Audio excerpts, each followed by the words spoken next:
What's your name and what's your game? So my name is David Gerrard, and I'm the designer for Jun. What kind of game is that?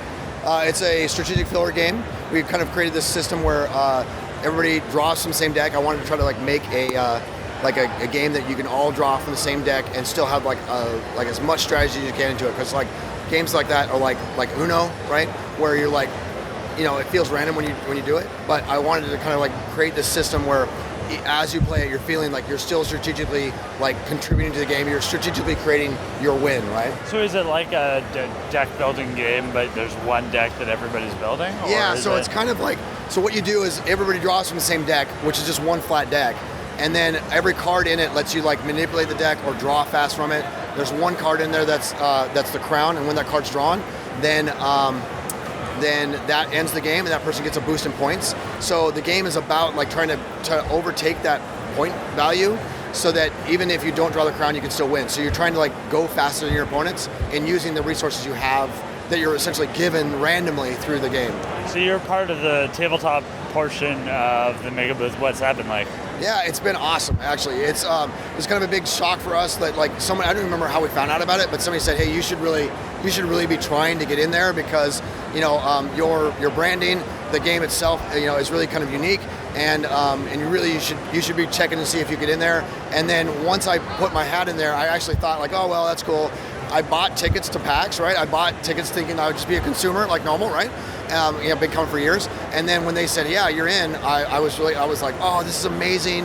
And then now meeting all the other people here, it's awesome, obviously. And kind of being on that level where you're talking to consumers, you're selling product. I've done other conventions, but I've never done a convention where 90% of the gamers are video gamers, right?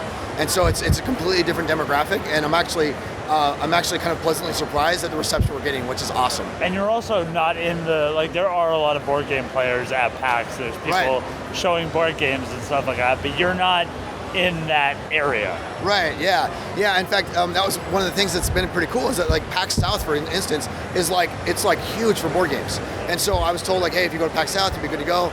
PAX West, which is my stomping ground because I live really close to here, you could try for it. But the board game group, the board game community essentially is growing, and Seattle's turning into this weird Silicon Valley of board games right now, and it's awesome being part of that community. And definitely, I mean, it's a lot more people that are video gamers crossing into board gaming and vice versa. So the world's they're touching now, right? Whereas before it was oh, you sit at home and you just play video games, and that's so much more different than me sitting at home and playing board games, right? But now it's people are, it's more of a social adventure now for everybody across all games. It doesn't matter what your medium is. It's the same type of thing, right? And I'm finding that to be definitely true during the short amount of time I've been here. So is this the first game or first convention you've shown one of your board games at? No, so the first time we showed Junking was at this really small convention in Everett, really close to where I live, and called OrcaCon. And they that was a 600 or 800 person convention, really tiny, right? And the reception we got was really strong. And then we were told by other game creators you should really look at Gen Con. We kind of snuck into Gen Con. We were able to grab somebody canceled late last minute, and then they said, hey, do you want a booth? But it's actually double the size of what you want. So I don't know if you want to pay all that money, but if you want it, you want it. I said no. I turned to my wife and told her the story oh, can you believe these idiots, right? And she was like, no, you're the idiot for saying no. Get back on the line with them and go. So then we went to Gen Con, and of course Gen Con's about as big as PAX is for board games, about 60,000 people. So we had a massively good reception at Gen Con. Everybody really loves our branding. So now it's at a point where I'm a veteran in a month, right? I'm a veteran of being able to promote myself and kind of do the marketing part of promoting myself and promoting the brand and promoting the company and the game, right? So it's surprising how fast you grip to it when you have to do it, right? Yeah. So you're selling the game at the show floor as well. Yeah. What's that like? How much supply do you bring? Yeah. What's that whole process like? Yeah. So basically, at Gen Con, we sold about 150 copies, which is pretty strong for what I've heard for a first timer kind of person. And so here, I actually thought that we would probably sell. I bought about 75 copies, thinking that's probably about right. And I can already tell that's not gonna be enough. luckily I live like all my stock is at home, so I can just like throw another box in a car and just bring it in. So I'll be fine. But like I know that a lot of I know all this stuff gets shipped in, right? So I would hate to be in a position where I run out and miss potential sales, right? And the thing is like, even obviously the sales is a big thing, but like a lot of what we do is like telling people, like I give everybody my business card and be like, listen, I know you like the game because you just bought it from me, but like when you play it with your buddies at home, like I want you to then shoot me an email and like let me know what they thought about it. Because then it's like I'm not there promoting my game, right? Like I want to know what like other people think about it. And so that's like a whole, like it's a weird thing. You don't really do that in video games as much. You just kind of like listen to the forums. There's no real forums for board games except for Board Game Geek. And most of those are like people just go there to ask a question, right? And so there's not a lot of community in the way of like, hey, are you actually liking this game? Like you've played it 10 times now. Are you having a good time? Like, would you consider buying another game if I made one? Like, I have no idea how to make that connection, right? And it's different, so it's interesting though. So your the production cost seems like a very important part of board game design. Yeah, dude. How did that impact what the type of game you made? Yeah, so we made the game, right? We made the game, we got it ready, everything ready, and then we started to find out weird things. Like for example, if you're doing a card game, if you print one card, it costs as much as printing 54 cards because they give them to you in a stack, right? And so it's the same exact cost. So like if you're getting close to 54, just make 54 cards because then you're making like more uniqueness, you're making more replayability in your game. So we made like a 150 card game, and then we were like, wait, we can make 12 more cards, right? And so we snuck in, we tried to figure out a way we could sneak in 12 more cards. And that was weird. But then of course the expenses part, which is the part I think you asked me about, is like it's a really big part of it, especially when like I'm just one guy and I'm responsible for the other people on my team to make money as well. And I'm like kind of the head of the team and everything. But so like if I make mistakes, like I'm costing my friends money, people that I've asked to come on this adventure with me.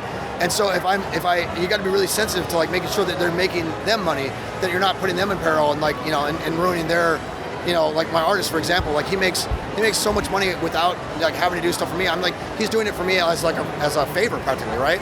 So I want to not disrupt his business, right? So you have to be really sensitive to like what things are going to cost, and so you have to do a lot of research and just kind of make sure that like that the company that you're saying, I want to be on contract with you to manufacture this, like that they're going to give you the right product. So what I did was we went with Panda Manufacturing, who's well known as doing a good job as far as like quality goes. So I then asked them straight like what games are in stores right now I can go buy, and they gave me like a list of like 70 games. Went out and bought like 10 of them, and I just opened them all up and I was like, all right, this is what I'm going to get, right? And so I think that level of research is like, if you're not doing it, like you're not doing the right thing, right? So why did you try and squeeze in 12 more cards if 54 was? Yeah, so well, I mean, we fortunately are in a kind of game where more cards just adds to the value, right? There's a lot of games that get made where you're like, all right, well, 150 cards is what it is, because if I add more, the math messes up, or or something gets broken in some kind of way. And fortunately, Junking is the kind of game where if we add more cards to it, it just basically adds to the replayability, it adds to the randomness of the different types of cards, it adds to the flavor of the game, right? So we're able to absolutely sneak that kind of stuff in. But it was definitely like a shock to us. They were like, hey, listen, it's going to cost you the same exact thing if you want to do 12 more cards. And I looked at Justin like, can you draw 12 more cards? He's like, can you make 12 more cards? I was like, yeah, let's do it. So what's the kind of like when are you going to stop showing this and focus showing something new? Yeah, that's a good question. In fact, I always kind of say, I've been telling people that this is essentially like the last hurrah for Junking. I actually wasn't like planning on being at PAX at all. And we were going to have Gen Con, and then right after that we're going to have Dragonflight, which is another local convention. And at that local convention, which was like 2 weeks ago, I barely talked about Junking at all. I was talking about Buyer of the Queen, which is our next game. And I was planning on like probably coming to PAX, going to some like panels, not panels, but just general open tabletop gaming with Buyer of the Queen, and being like, oh yeah, that's that. Junking's a game I used to make, but we're working on this one, and we're getting it to Kickstarter, blah blah blah, right? And all that fun stuff. But because I'm in the mega booth, right, indie mega booth, I'm basically excited to kind of like introduce this game to all these other people. And so I probably, after this weekend, I'll probably never really try to promote that game ever really again, other than to say like, hey, if you want to know what kind of games we make and you don't already own Junking, go get Junking. You'll see our quality, you'll see like our style, and you'll see like our brand, Or you might have a booth where you have 4 or 5 Exactly. games, Yep. all demoable. Exactly. And the thing is for that, I mean, it's definitely part of like my vision of like what I want to do.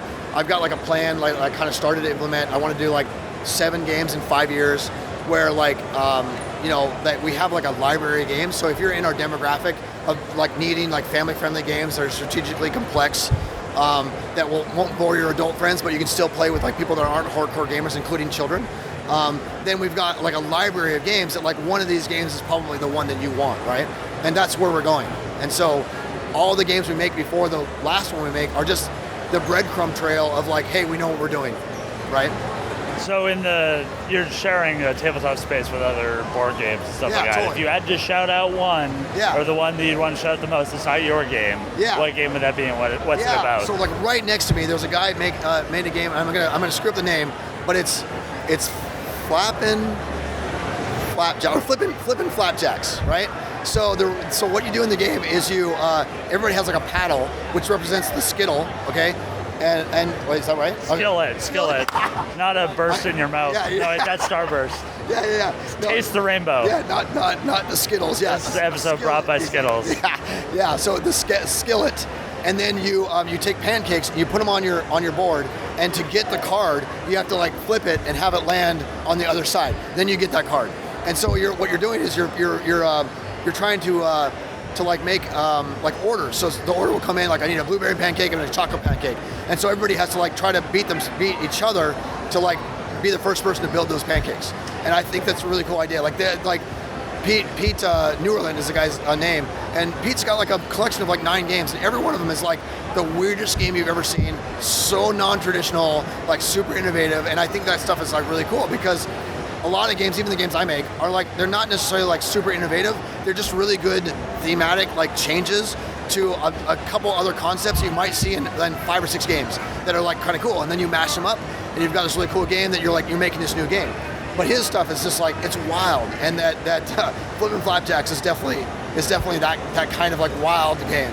That was the one I played, and the most kind of inspiring or interesting thing about it for me was that there's this whole memorization mechanic. Yeah. So when you get blueberry pancakes, if you don't need them, you stack them, but you have to remember what those stacks are. Yeah. And it's got this kind of, like when you succeed, you lose all your stacks, like you bring all your stacks back, so the people who have been losing rounds actually end up with a lot of pancakes. Right. And the whole memorization thing was like super hard because I was trying to alphabetically sort them and then figure out the orders and try and make sure I had them. But no, it was cool. It was definitely the most like, this looks strange. Yeah, right. It's completely not like any other game you see, right? Because like even junking, there's like 4 other card games here, right? And you're like, okay, cool, a card game, that's cool. What's your theme? Okay, what's the style? What's the win conditions, right? Okay, I get it, right? But like that game is like, well, hold up, tell me all about this game because I need to know like what the hell's going on here before you start trying to play, right? Yeah, it's cool. It's good. I like that style. Well, thanks for being on the question bus. Awesome. Thanks for asking, man. That was cool. And is there anything else you want to plug? No, I think just buy Order of the Queen is our next game. Follow us on Facebook. My name on Twitter is Dagger, Dagerr. Follow me on Twitter to find out all the cool things that I do with eating my food and working on my games and stuff like that. And Buyer of the Queen should be on Kickstarter in about a month and a half.